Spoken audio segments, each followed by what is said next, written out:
Nauna na pong hinamon na Senator Raffy Tulfo etong si Cayetano. Kung matapang ka daw, pumunta ka dito bukas. Otherwise, duwag ka. Nako, duwag naman talaga yan. Kahit pumunta pa yan, duwag pa rin na talaga yan. Napatunayan na yan ng kung ilang beses. Ay yung kanilang enkwentro ni DILG Secretary John Vic Rimulya, kung ano-anong palusot na itong gunggong na ito, ano yon? Na kuno ay pinoprotektahan niya ang Senado. At kung ano-anong pagmamarunong, mahirap yung ganitong klaseng tao, no?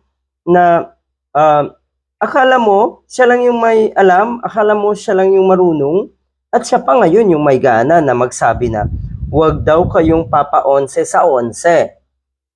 Huwag daw kayong paluloko sa 11. Yan ang patutsada na itong si Cayetano. Huwawa, alam na alam mo kung paano yung manloko. Alam na alam mo kung paano mang-11. Tama ba? Kasi ang totoo, ikaw ang madalas ay nang o-11. Ikaw ang madalas nagsisinungaling at nang loloko ng kapwa ng mga kababayan natin. Ang dami mo ng kalokohan daw. Alan Cayetano. Hindi ka na talaga bagay na tawaging senator dahil ang panawagan ngayon ng mga kababayan natin na nasa katinuan ay mag-resign ka. Akala mo siguro yung support na nanggagaling sa mga tanga na kababayan natin, akala mo siguro sapat na yon. Hindi.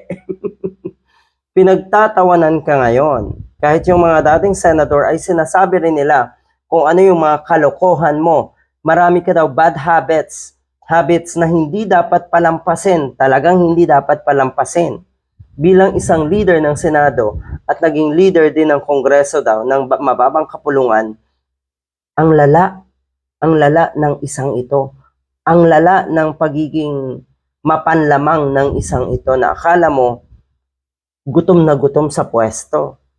Makikita mo habang patagal ng patagal, habang etong si Cayetano ay makikitaan natin ng matinding kasakiman sa kapangyarihan, makikita mo rin kung gaano siya kadesperado.